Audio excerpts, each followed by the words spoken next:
आपके हम करेंगे अब एक्सरसाइज 6.1। एक्सरसाइज 6.1 का फर्स्ट क्वेश्चन क्या कह रहा है, find the ratio of following. Find the ratio of following. आपको देखो फर्स्ट का ए क्या कह रहा है, 50 पैसे टू 3 रुपीज़, आपको इनका रेशियो निकालना है। ये जो होता है ना,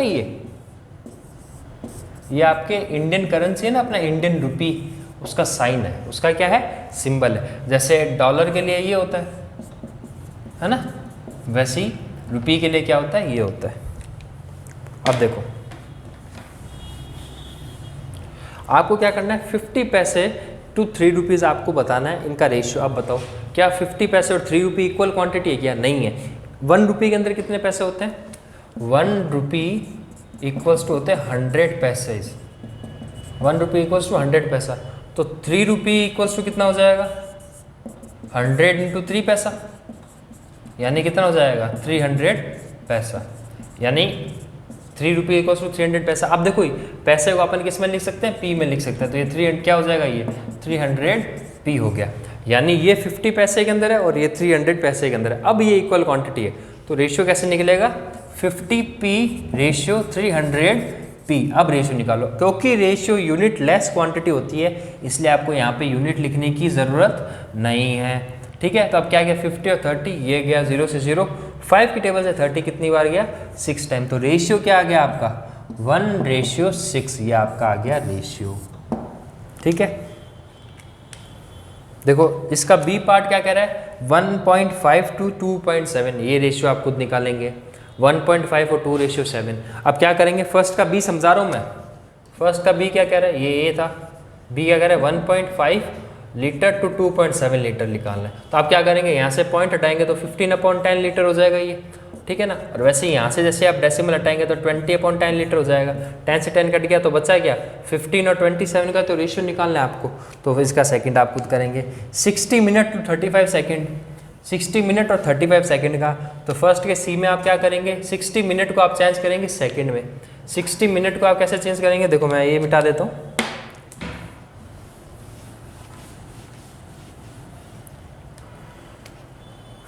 फर्स्ट के सी में आप क्या करेंगे, 60 मिनट्स को आप चेंज करेंगे, क्वेश्चन 60 मिनट्स को आप चेंज करेंगे सेकंड में। कैसे करेंगे, 1 minute equals to 60 seconds, then 60 minute equals to 60 into 60 seconds. ये 60 किसका, 60 सेकेंड का, ये 60 किसका, 60 मिनट का।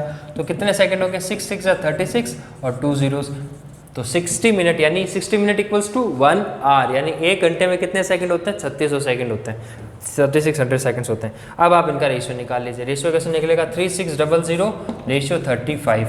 ठीक है, आप कैसे निकालेंगे, देखो ये 5 की टेबल से गया 7 टाइम, ये 5 की टेबल से गया 5 6 30, सॉरी 5 7 35, 10 750, 750 रेशियो 7। क्या ये कट रहे हैं आपस में, मुझे तो नहीं लगता, नहीं कटेंगे। तो ये फाइनल रेशियो हो गया आपका। ठीक है, इसके बाकी क्वेश्चंस आप ट्राई करेंगे। देखो मैं आपको यूनिट बता देता हूँ, डी के अंदर कोई यूनिट नहीं है। अब देखो ई के अंदर क्या कहा, फर्स्ट के ई में वो क्या कह रहा है, फर्स्ट के ई में कह रहा है 1 करोड़ और 1 मिलियन। अब देखो 1 करोड़ का मतलब क्या होता है, 1 करोड़ का मतलब होता है 10 के पीछे कितने जीरोस, 10 के पीछे 7 जीरोस। और 1 मिलियन का मतलब क्या होता है, 10 के पीछे 6 जीरोस। तो आप क्या करोगे, आप इसको ऐसे लिख सकते हो 1 2 3 4 5 6 7 8, सॉरी 7 तक ठीक है ना, 3 3 5 6 7 3, ठीक है ना। ये इंडियन सिस्टम के अकॉर्डिंग हो गया, और ये किसके रेशियो, ये इंटरनेशनल सिस्टम के अकॉर्डिंग। ये कितना हो गया 1 मिलियन। अब देखो 1 0 से 1 0, 1 0 से ये सेकंड से थर्ड जीरो गया, 4 0 से 4 0 गया, 5 0 से 5 0 गया, 6 0 से 6 0 गया, बचा क्या 10 रेशियो 1, यानी 1 करोड़ बड़ा होता है 1 मिलियन से। वैसे ही आपको क्या करना है, 60 आवर्स इंटू 2 डे। अब देखो एक तो आपको दिया हुआ है, ये तो ई पार्ट हो गया। एफ में क्या बोल रहा है, वो एफ में बोल रहा है 16 आवर्स टू 2 डे। तो 1 आवर में कितना होता है बस सॉरी 1 डे में कितने आवर होता है 24, तो 2 आवर में 48 आवर्स, तो 16 आवर्स और 48। इसमें आपको क्या करना है 16 आवर्स और आपको दिया हुआ है 2 डेज। तो आपको ध्यान रखना है 1 डे में कितने आवर होते हैं 24 आवर्स होते हैं, तो 2 डेज में कितने आवर हो जाएंगे आपके 48 आवर्स हो जाएंगे। तो आपको रेशियो किसका निकालना है 68:48 निकालना है। तो क्या आ जाएगा 16 1 16, 16 2 32, 16 3 48। तो ये आपका रेशियो आ गया। ठीक है, ऐसे इसका जी और एच भी आप ट्राई करेंगे। आपको ये चीज़ ध्यान रखनी है, एच के लिए बता देता हूँ। एच में क्या होता है 1 metre is equals to 100 centimetre. बस ये इतना बहुत है आपके लिए। आप इससे फर्स्ट का एच कर लेंगे, फर्स्ट के जी में। अच्छा, और 1 kg इक्वल्स टू कितना होता है 1000 ग्राम होता है। लो इसका 6 भी कर लेना। ये किसके लिए, ये किस में काम आएगा फर्स्ट के जी में काम आएगा।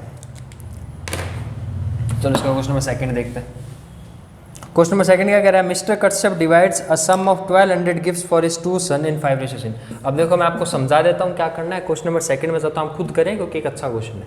देखो क्या कह रहा है, मिस्टर कश्यप के पास में कितने हैं टोटल 1200 रुपीज़ है। कितने हैं 1200 रुपीज़ है मिस्टर कश्यप के पास में, इतने रुपीज़ है। और वो डिवाइड करना चाहते हैं किसके अंदर, अपने 2 बेटों में। किस रेशियो के अंदर 5:3 के अंदर। तो ये टोटल कितना हो गया, ये टोटल हो गया 8। अगर उनके पास में 8 रुपये होते हैं तो वो 1 रुपये 5 रुपये अपने एक बेटे को, 3 रुपये अपने दूसरे बेटे को देते। उनके पास में कितने रुपीज़ हैं 1200 रुपये। तो इसके अकॉर्डिंग करेंगे। तो आप क्या करेंगे फर्स्ट सन के लिए निकालेंगे आप। तो फर्स्ट सन के लिए कैसे निकालेंगे, मैं आपको खाली रफली बता रहा हूँ, आपको करना है जैसे मैंने आपको एग्जाम्पल करवाया था ना। कौन सा एग्जाम्पल था वो, एग्जाम्पल नंबर सेकेंड। उस तरीके से आपको उसको करना है। फर्स्ट सन को तो देंगे 5 अपॉन टोटल कितना है 8 इंटू 1200 कर देंगे आप, तो निकल जाएगा भाई। यार ये किस में क्या दिक्कत है बताओ। 4 की टेबल से गया 2 टाइम, ये 4 की टेबल से गया 3 टाइम, 300 आ गया। 2 की टेबल से गया ये 150 टाइम, मल्टीप्लाई कर दिया तो कितना आ गया 750। एक बेटे को इतना देंगे, दूसरे बेटे के लिए आप क्या करेंगे 3/8 इंटू 1200। ये गया 2 टाइम, ये फिर गया 3 टाइम, ये फिर गया 150 टाइम, तो कितना आ जाएगा आपके 450 आ गया। तो ये तो हो गया सेकेंड सन के लिए। मैंने आपको सॉल्व करके दिखा दिया है। पहले बेटे के लिए 5/8 करके इंटू ये कर देंगे, दूसरे बेटे के लिए 3/8 करके। 8 कहाँ से आया, इन दोनों को जोड़ने से आया। ठीक है, सेम क्वेश्चन है एग्जाम्पल नंबर सेकंड की तरह, खाली बस उसने वहाँ पे ब्रदर की जगह सन हो गया, तान्या की जगह पापा आ गए और चेंज कर दी वैल्यूज, और कुछ नहीं है। अब देखो क्या कह रहा है, in school 9 out of 40 students of class 7th A got A grade, 6th out of 40 student get of class 8th B got A grade, which of the section of class 7 has better record। अब देखो 7th class के अंदर 2 session है A और B। तो session A वाले बच्चों के अंदर 40 बच्चों में से 9 बच्चों को A ग्रेड मिला, और सेक्शन 7B के अंदर 40 में से 6 बच्चों को मिला। तो किसका ग्रेड बढ़ा है, तो देखो क्या करेंगे। क्वेश्चन नंबर थर्ड क्या कह रहा है, क्वेश्चन नंबर थर्ड कह रहा है कि देखो अपन बात करते हैं 7th A की। 7th A के अंदर टोटल कितने बच्चे थे 40 बच्चे, total student 40 students who got who score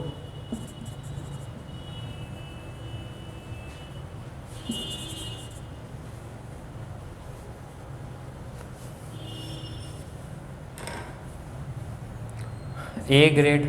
अब देखो ए ग्रेड कितने बच्चों को मिला, GRAD ग्रेड कितने को मिला 9 को। तो रेशियो क्या हो जाएगा इनका रेशियो हो जाएगा 9 ये, या फिर मैं क्या लिख सकता हूँ 9/40 लिख सकता हूँ। वैसे ही अगर मैं बात करूँ आपके 7th B की, तो टोटल स्टूडेंट कितने उसमें, टोटल स्टूडेंट है वहाँ पे आपके 40, और स्टूडेंट्स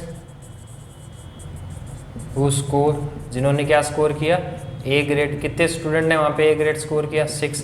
तो इसका रेशियो क्या हो जाएगा, यहाँ कर रहा हूँ, इसका रेशियो हो जाएगा 6:40 यानी 6/40। तो देखो 7th A का रेशियो क्या आ रहा है आपके 9/40 रेशियो, 7th B का रेशियो क्या आ रहा है आपके 6/40। अब बड़ा कौन सा है, तो इसको इससे मल्टीप्लाई कर दो, इससे मल्टीप्लाई कर दो, तो क्या आ गया 40 × 9 इक्वल्स टू 40 × 9, और इधर क्या आ जाएगा 6 × 40। तो देखो ये कितना हो जाएगा 360,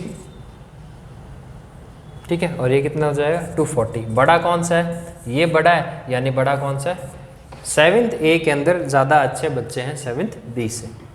कुल मिला के बात इतनी सी। आपने क्या किया इस क्वेश्चन के अंदर, तो देखो आपने क्या किया आपने देखो क्या देखा, 7th A के अंदर कितने बच्चे थे, 7th A के अंदर टोटल नंबर ऑफ स्टूडेंट्स थे यहाँ पे 40 अपने, ठीक है।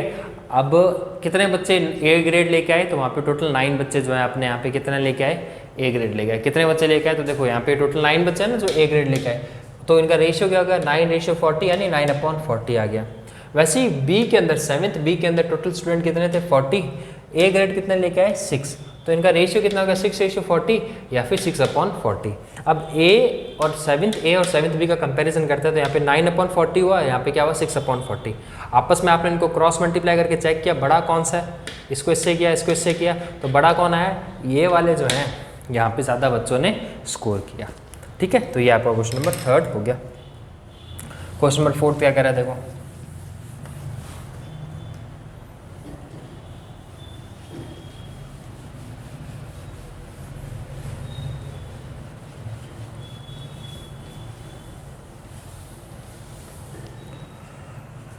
क्वेश्चन नंबर 4 कह रहा है on world environment day student of school planted 615 plants पे स्टूडेंट ऑफ बी। अच्छा स्टूडेंट एक दो स्कूल है, स्कूल ए और स्कूल बी, तो स्कूल ए के बच्चों ने प्लांट किए 615 प्लांट्स, ठीक है, और स्कूल बी के बच्चों ने प्लांट किए बाकी बचे हुए प्लांट। अगर टोटल प्लांट 1050 थे तो उन्होंने किस रेशियो के अंदर प्लांट किए, देखो मैं आपको समझा रहा हूँ। क्वेश्चन नंबर 4 करेंगे आप खुद ही, क्या है क्वेश्चन नंबर 4 क्या कर रहा है, टोटल प्लांट कितने थे, टोटल प्लांट्स थे वहाँ पे इतने प्लांट थे 1050 प्लांट्स थे।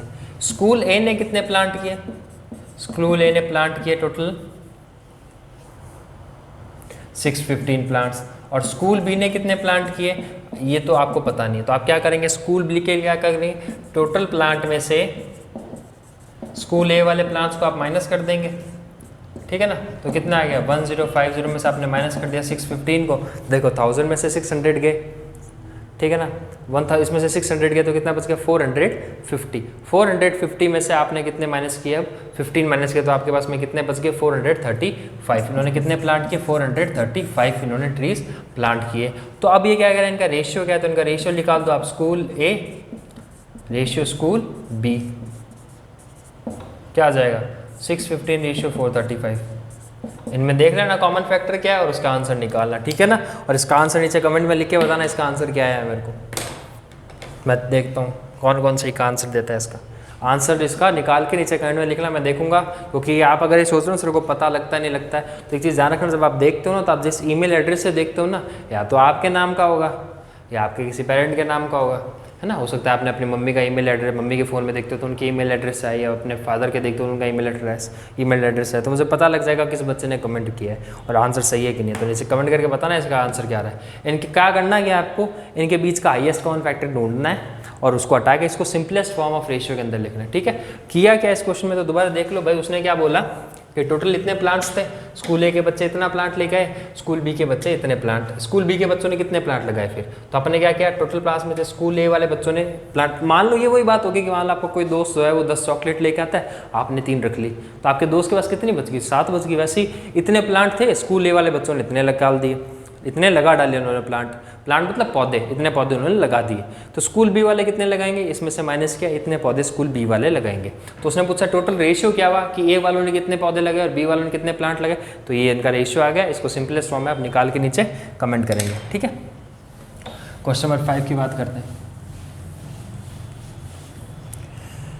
देखो क्वेश्चन नंबर 5 के अंदर मैं आपको एक करवाऊंगा, दूसरा आप खुद ही करेंगे, जैसा हर बार होता है, क्योंकि मैं चाहता हूँ आपकी मैथ अच्छी हो। तो देखो क्या कह रहा है, ये 2:5 और आपको दिया हुआ है 3:7। इनमें से कौन सा रेशियो बड़ा आपको चेक करना है। चेक करने के लिए क्या करेंगे आप, 2/5 रेशियो 3/7 करेंगे। फिर क्या करेंगे आप, इनको क्रॉस मल्टीप्लाई करेंगे। कॉपी में ऐसा साइन मत बना देना क्रॉस मल्टीप्लाई का, ठीक है ना, कॉपी में ऐसे रहने देना है। आप यहाँ लिखोगे बाय क्रॉस मल्टीप्लाइंग, यहाँ लिखोगे अकॉर्डिंग टू द क्वेश्चन,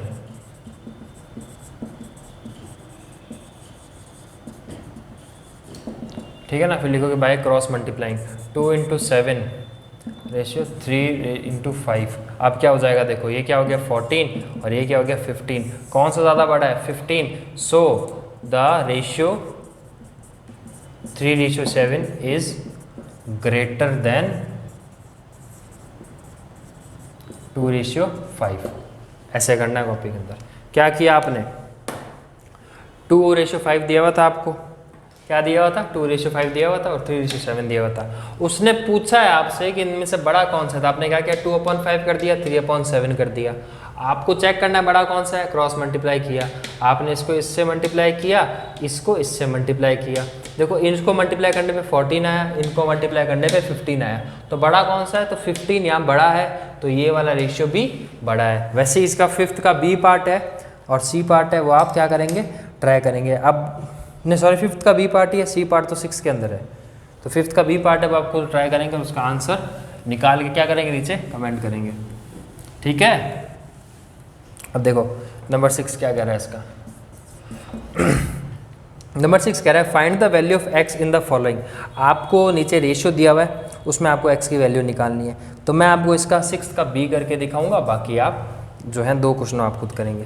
देखो 6 का b क्या कह रहा है, 2.5 रेशियो 7.5 इज इक्विवेलेंट रेशियो। ये किसका साइन होता है, 4 डॉट इक्विवेलेंट रेशियो, किसके, x रेशियो व 10.5 आपको ये निकालना है। By the rule of proportion, by the rule of proportion, proportion के रूल से अपन क्या समझते हैं, देखो 2/5 7/5 equivalent two equals to x/10/5, यही होता है ना भाई, प्रोपोर्शन के रूल से तो यही होता है। क्या करेंगे, बाय क्रॉस मल्टीप्लाइंग। अब यहाँ क्या लिखेंगे, product of extremes, product of extremes क्या है यहाँ पे आपका 10.5 इंटू 2.5, ये आपका प्रोडक्ट ऑफ एक्सट्रीम है। कीजिए, कैसे करेंगे, इसको हटाइए नीचे 10 लिखिए, इसको हटाइए नीचे 10 लिखिए, तो देखो अब क्या हो जाएगा, ये 105.25 अपॉन में क्या होगा 10 इंटू 10 100 हो गया। 25 से 100 कितनी बार गया, 4 बार, तो क्या आ जाएगा 105/4। तो आपका प्रोडक्ट ऑफ एक्सट्रीम क्या आ गया 105/4, और यहाँ पे आपका आ जाएगा product of mean. Product of mean क्या होगा आपका 7.5x। अब ये आपस में क्या होंगे, product of extreme equals to क्या होता है आपके प्रोडक्ट ऑफ मीन, ये आपस में आपके इक्वल होते हैं, तो क्या आ जाएगा 7.5x इज इक्वल्स टू 105/4। आप इसको यहाँ भेजिए या फिर इसको यहाँ ले आइए, तो क्या हो जाएगा x इक्वल्स टू 105/4 इंटू 7.5। जैसे ही आप यहाँ से डेसिमल हटाएंगे 10 नीचे आएगा और ये 10 ऊपर आ जाएगा, तो क्या बन जाएगा, ये बन जाएगा, ये यहाँ से ये मिटा के इसको यहाँ सॉल्व कर रहा हूँ मैं, ठीक है। या चलो पढ़ा रहने देते हैं, आगे आपको पूरा क्वेश्चन दोबारा करवाएंगे, समझाएंगे। यहाँ कर रहा हूँ इसको, क्या हो जाएगा आपके x इक्वल्स टू क्या आ जाएगा 105 इंटू 10 4 इंटू 75, ठीक है। इसको सॉल्व करो, इसका आंसर निकालते। देखो 2 की टेबल से गया 2 टाइम, ये गया 5 टाइम, 5 की टेबल से ये कितनी बार जाएगा 15 टाइम्स, और 15 की टेबल से गया ये 7 टाइम्स, तो x की वैल्यू क्या आ गई 7/2, और इसको क्या लिख सकते हैं अपन, लिख सकते हैं 3.5। तो x की वैल्यू क्या आ गई आपके 3.5। क्या किया आपने इस क्वेश्चन के अंदर, 6 का b करवाया, अच्छा क्वेश्चन है। आपको ये दिए हुए थे, आपको x की वैल्यू निकालनी थी। प्रोपोर्शन के रेशियो से, प्रोपोर्शन के रूल से अपन जानते हैं ये और ये आपस में इक्वल होंगे। अपन ने क्या किया, एक्सट्रीम का प्रोडक्ट निकाला। एक्सट्रीम का प्रोडक्ट क्या होता है, इसको इससे मल्टीप्लाई करते हैं, एक्सट्रीम का प्रोडक्ट आपका ये आ गया। अपन ने फिर मीन का प्रोडक्ट निकालना। मीन का प्रोडक्ट का क्या मतलब होता है, इसको इससे मल्टीप्लाई किया तो मीन का प्रोडक्ट ये आ गया। अभी आपस में बराबर होता है तो बराबर कर दिए, ये 7.5 को इधर भेज दिया। अब जैसे आपने डेसिमल हटाया तो अब नीचे क्या आ गया आपके 10 आ गया, ये 10 इधर चला जाएगा, और इसको आपने सॉल्व किया तो देखो 2 की टेबल से 4 गया 2 टाइम, 10 गया 5 टाइम, 5 की टेबल से 75 गया 15 टाइम, और 15 की टेबल से ये गया 7 टाइम। 7/2 आ गया, 7/2 तो x की वैल्यू क्या आ गई 3/5। ये आपका आंसर हो गया। क्वेश्चन नंबर 7 क्या कहता है आपका, देखो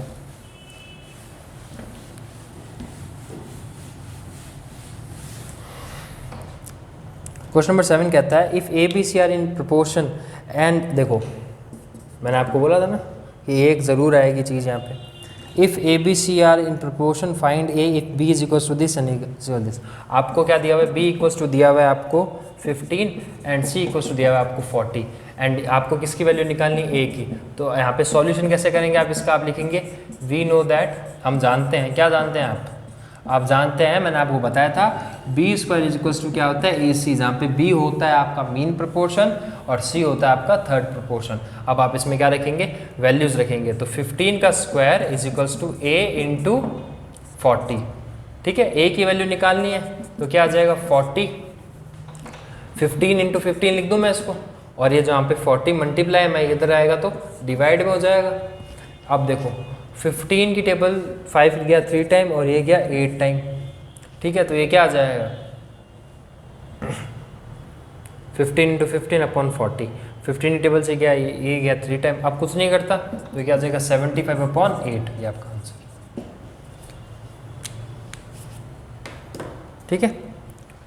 वैसे अब देखो क्वेश्चन नंबर 8 क्या कह रहा है, ये आपका क्वेश्चन नंबर 7 हो गया। ये आपको दिया था, ये फॉर्मूला मैंने आपको पढ़ाया था, इस फॉर्मूले में इसकी वैल्यू रखी और सॉल्व कर ली, और उस आंसर चेक कर लेना आंसर सही आ रहा है कि नहीं आ रहा है मेरा। अगर आंसर मेरा गलत हो तो नीचे कमेंट में बता देना, वैसे मुझे नहीं लगता, वो तो पता नहीं, ठीक है ना। वैसे सही है, आप इस फॉर्मूले में खाली वैल्यू रख के सॉल्व किया है और कुछ नहीं किया है।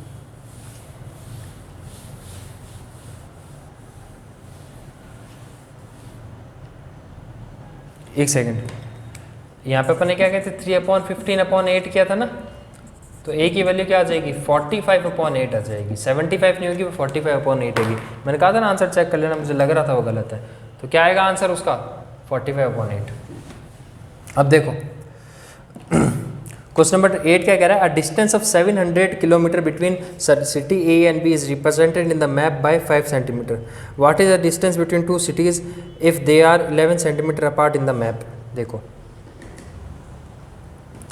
क्या कह रहा है क्वेश्चन नंबर 8, आप खुद करेंगे, मैं आपको बता देता हूँ। क्वेश्चन नंबर 8 कह रहा है 2 सिटी है, एक सिटी ए है एक सिटी बी है, इनके बीच का डिस्टेंस वैसे कितना है 700 किलोमीटर है। सिटी ए और सिटी बीच का आपस में डिस्टेंस कितना है 700 किलोमीटर है। उसने कहा मैप के अंदर इसको 5 सेंटीमीटर में दिखा रखा है, यानी 5 सेंटीमीटर इक्वल्स टू क्या दे रखा है आपको 700 किलोमीटर दे रखा है। और वो कह रहा है कि इस दूसरे मैप के अंदर 11 सेंटीमीटर की डिस्टेंस बता रखी है, तो कितने किसके बराबर होगी। तो देखो आपको क्या करना है 1 सेंटीमीटर की आप डिस्टेंस निकालो, 700 अपॉन में 5 निकालो, 1 सेंटीमीटर इक्वल्स टू कितना किलोमीटर होगा 40, 140, 1 centimetre equals to 140 kilometre. Then 11 centimetre किसके बराबर हो जाएगा 11 into 140 which is equals to 1540 kilometre. ये आपका आंसर हो गया। अब इसमें किया क्या है एक बार अच्छे से समझ लो। देखो अपन ने क्या किया कि ए और बी 2 सिटीज़ दी हुई थी, उसमें कहा कि इनके बीच का डिस्टेंस 700 किलोमीटर है। उसने कहा कि मैप के अंदर इसको 5 सेंटीमीटर से डिनोट कर रखा है, किसको इस डिस्टेंस को। अब आपको कैसा कैसे सर, आपने मैप देखा इंडिया का, इंडिया कितना बड़ा है, पर इंडिया का मैप इतना सा होता है उसमें पूरा बता देता है, उसमें नीचे डिस्टेंस लिखी होती है कि इससे बीच में इतनी डिस्टेंस का ये स्केल है। तो हर मैप का अपना अपना अलग स्केल होता है। तो एक मैप के अंदर स्केल क्या होता है, उसके अंदर मेजर करने की डिस्टेंस। तो एक मैप में स्केल में लिखा हुआ था कि 700 किलोमीटर को 5 सेंटीमीटर दिखा रखा है, तो किसके बराबर हो गया 140 मीटर्स के हो गया। अब वो ये कह रहा है कि ये बताओ कि दूसरे मैप के अंदर 11 सेंटीमीटर के अकॉर्डिंग वो कितना हो गया, तो उसको आपने निकाल दिया। आपने पहले 1 सेंटीमीटर की वैल्यू निकाली, कैसे 5 सेंटीमीटर बराबर 700 किलोमीटर, तो 1 सेंटीमीटर बराबर 700 अपॉन 5 किया, तो 1 सेंटीमीटर की आपकी वैल्यू आ गई 140। तो 11 सेंटीमीटर की वैल्यू क्या होगी 11 into 140 which is equals to 1540 kilometre. और ये आपका क्वेश्चन नंबर 8 हो गया। क्वेश्चन नंबर 9 की बात करते हैं। देखो क्वेश्चन नंबर 9 क्या कह रहा है आपका, a jet plane acquired 600 kg of fuel in 45 minute, how much fuel would be use for 2 hours of flight. अब देखो यहाँ पे क्या कह रहा है ये क्वेश्चन नंबर 9 क्या कह रहा है कि 45 मिनट्स के अंदर वो कितना फ्यूल ले लेता है, वो 600 kg का फ्यूल खा लेता है। कौन, एक जेट प्लेन। उसने कहा कि एक जेट प्लेन अगर 45 मीटर्स उड़ रहा है, 45 मिनट तक उड़ रहा है, तो वो 600 kg का फ्यूल खा जाएगा। अब वो पूछ रहा है कि अगर वो 2 घंटे तक उड़ता है तो कितना फ्यूल लेगा। तो देखो आपको पता है कि 1 मिनट के अंदर वो कितना फ्यूल खाएगा, फिर आप क्या लिखेंगे यहाँ पे फ्यूल कंजम्पशन छोड़ो, यहाँ पे fuel used in 1 minute is 1 minute में कितना यूज होगा 600 kg अपॉन 45, ठीक है ना भाई। 1 मिनट में कितना फ्यूल यूज होगा, तो देखो यहाँ पे 15 की टेबल से गया ये 3 टाइम और ये गया 4 टाइम, तो क्या आ गया आपके 40 अपॉन 3, यानी 1 मिनट में उसने कितना फ्यूल यूज़ किया 40/3 kg। 15 मतलब 15 30 15 3 45 और 15 4 60, ठीक है, ठीक है।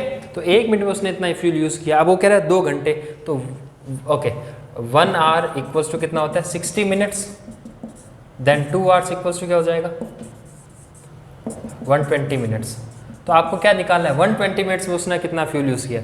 सो 120 मिनट्स इक्वल्स टू क्या हो जाएगा 40/30 इंटू 120। समझ में आया मैंने क्या किया भाई। 1 मिनट में अगर वो इतना फ्यूल खा रहा है तो 2 घंटे यानी 120 मिनट के अंदर कितना खाएगा। तो 1 मिनट में इतना खा रहा है तो 120 मिनट के लिए क्या करेंगे, इसको 120 से मल्टीप्लाई कर देंगे। कर दिया, ये कितनी बार गया 4, यानी 40 इंटू 40 यानी कितना केजी फ्यूल खाएगा वो 1600 केजी फ्यूल खाएगा। कितना फ्यूल खाएगा 1600 केजी फ्यूल खाएगा। कैसे खाएगा देखो 45 मिनट्स में वो 600 केजी का फ्यूल खाता है, तो 1 मिनट में कितना खाया उसने इतना। तो 2 घंटे में कितने मिनट होते हैं इतने। अगर 1 मिनट में इतना खा रहा है तो इतने मिनट में कितना खाएगा इंटू 120 किया अपन ने, अपना आंसर आ गया। ये आपका क्वेश्चन नंबर 9 हो गया, ठीक है। अब देखो आपका लास्ट क्वेश्चन एक्सरसाइज का क्वेश्चन नंबर 10 क्या कह रहा है देखो। क्वेश्चन नंबर 10 कह रहा है 50 kg of sweet can be serve to 200 people. 50 kg की स्वीट 200 पीपल में दी जा सकती है। How much sweet is required for 700 people. यानी देखो 50 kg की स्वीट लगती है कितने में 200 पीपल के अंदर। तो आप ये आप क्वेश्चन खुद करेंगे, मैं आपको बता रहा हूँ आपको क्या करना है। तो वो कह रहा है 700 पीपल में कितनी चाहिए होगी, आपको ये निकालना है। तो उसके लिए क्या करेंगे, आप सबसे पहले लिखेंगे sweet required for 200 people equals to 50 kg। So sweet required for 1 kg sweet कितने पीपल को लगेगी, तो कितना आ जाएगा देखो आप क्या करोगे 200 पीपल अपॉन में भाई 1 kg कितने लोगों को लगती है, ठीक है ना। 1 kg कितने लोगों को लगती है, नहीं सॉरी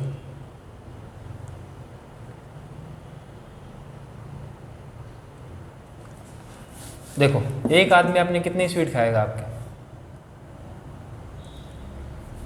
एक आदमी आपके कितनी स्वीट खाएगा। तो देखो यहाँ पे आप कैसे लिखोगे 200 people requires 50 kg of sweets. तो 1 पर्सन रिक्वायर इक्वल्स टू, तो एक आदमी एक पर्सन आपकी कितनी स्वीट खाएगा 50/200 यानी कितनी खाएगा वो 1/4 kg यानी लगभग 250 ग्राम की खाएगा। तो वो क्या है 700 पीपल कितनी खाएंगे 700 पीपल। तो आप क्या करेंगे इसको 1/4 को मल्टीप्लाई कर देंगे 700 से। क्या ये जाएगा, करके देख लो ट्राई, वैसे जाना तो चाहिए।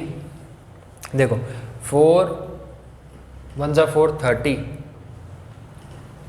4 1 जा 4 30, ठीक है ना 30 आ गया। तो 4 4 जा 4 7 जा 28, 4 5 जा 20, ठीक है आ जाएगा। कितनी स्वीट्स लगेगी ये से कितनी बार गया 175, तो कितनी लगेगी 175 kg उसको स्वीट्स लगेगी। यानी क्वेश्चन कहना क्या चाह रहा है एक बार फिर देख लो, 50 लोग थे इतनी स्वीट चाहिए थी, तो एक आदमी को कितनी खत चाहिए होगी 1/4 kg चाहिए होगी। तो 700 पीपल को कितनी होगी 1/4 इंटू 700 यानी इतनी। अगर 700 लोगों का अगर आदमियों का अगर आप खाना करते हैं, तो अगर 50 आदमियों के लिए आपको 200 पीपल के लिए आपको 50 kg की स्वीट चाहिए, तो आपको लगभग 700 पीपल के लिए 175 kg की स्वीट चाहिए होगी, ठीक है। तो देखो बच्चों ऐसा है, यहाँ पे आपके रेशियो प्रोपोर्शन एंड परसेंटेज जो बहुत लंबा चैप्टर है पर बहुत अच्छा चैप्टर है, इसके आपके एक एक्सरसाइज कंप्लीट हो गई है। आज हमने क्या सीखा है इस देखो, तो आज हमने सीखा है रेशियो क्या होता है। रेशियो क्या होता है, दो सिमिलर क्वांटिटीज़ के बीच का आपस का कंपैरिजन रेशियो कहलाता है। फिर हमने सीखा प्रोपोर्शन, उसके बाद हमने सीखा कि रेशियो की कोई यूनिट नहीं होती और रेशियो हमेशा 2 सिमिलर क्वांटिटी के बीच में ही हो सकता है, ठीक है, इसलिए हम बार बार वैल्यू चेंज कर रहे हैं। फिर हमने सीखा प्रोपोर्शन क्या होता है। प्रोपोर्शन क्या होता है, जब दो कोई भी नंबर को हम कंपेयर करते हैं, अगर उनका रेशियो सही चल रहा है, न्यूमेरिकल वैल्यू की बात नहीं कर रहा है, रेशियो इक्वल प्रोपोर्शन के अंदर है, तो वो क्या कहलाता है प्रोपोर्शन कहलाता है। फिर हमने सीखा कंटिन्यूस प्रोपोर्शन। कंटिन्यूस प्रोपोर्शन क्या होता है, अगर किसी प्रोपोर्शन की सेकंड वैल्यू और सेकंड टर्म और थर्ड टर्म इक्वल हो, बराबर हो, तो वो कंटिन्यूस प्रोपोर्शन कहलाता है। फिर हमने एक फॉर्मूला भी सीखा। हमने सीखा प्रोडक्ट ऑफ एक्सट्रीम क्या होता है A इंटू डी, और प्रोडक्ट ऑफ मीन क्या होता है B इंटू सी, ये हमने चीज़ सीखी। और हमने क्या सीखा, एक फॉर्मूला सीखा था B² = AC, जो कि अपने क्वेश्चन नंबर 7 में यूज़ हुआ। इसके बाद आपने एग्जांपल्स देखे और लगभग मैंने आपको सारे क्वेश्चन करवाए। अब आपका काम क्या है, ये सब के अच्छे से नोट्स बनाएंगे, रेशियो क्या होता है, प्रोपोर्शन क्या होता है, इनकी डेफिनेशन बुक में से देख के आराम से लिखेंगे अच्छे से, क्योंकि ये आगे आपके बहुत काम आएगा, ठीक है। इसके अलावा आप क्या करेंगे, जितने भी एग्जाम्पल हैं, जितने भी क्वेश्चन हैं, दोबारा प्रैक्टिस करेंगे। मैंने करवाए वो भी करने, और जो मैंने आपको करने को दिए बहुत कम है, मुश्किल से बहुत कम क्वेश्चन दिए, वो आपको सारे दोबारा ट्राई करने। ठीक है, कोई भी डाउट आता है क्या करना है, नीचे कमेंट में लिखना है। एक्सरसाइज 6.1 एग्जाम्पल क्वेश्चन जो भी है, या फिर अगर कोई चीज़ आपको समझ नहीं है, फॉर एग्जांपल आपको समझ नहीं आया कंटिन्यूस प्रोपोर्शन क्या है या फिर प्रोपोर्शन क्या होता है, तो आप नीचे लिख देना सर, कमेंट में लिख देना कि सर ये वाली चीज़ आप समझ नहीं है। आप ऐसा नहीं कि अगर आपको एक बार में नहीं है तो आप दोबारा आप वीडियो 2-3 बार देखो, नहीं आती है फिर आप लिख देना, कोई दिक्कत नहीं। ठीक है, तो मिलते हैं आपसे नेक्स्ट वीडियो में, तब तक के लिए घर में रहिए, घर वालों का कहना मानिए, ज़्यादा फ़ोन वगैरह मत चलाइए, पढ़िए, मौज मस्ती कीजिए। ठीक है, मिलते हैं आपसे नेक्स्ट वीडियो में, तब तक के लिए बाय।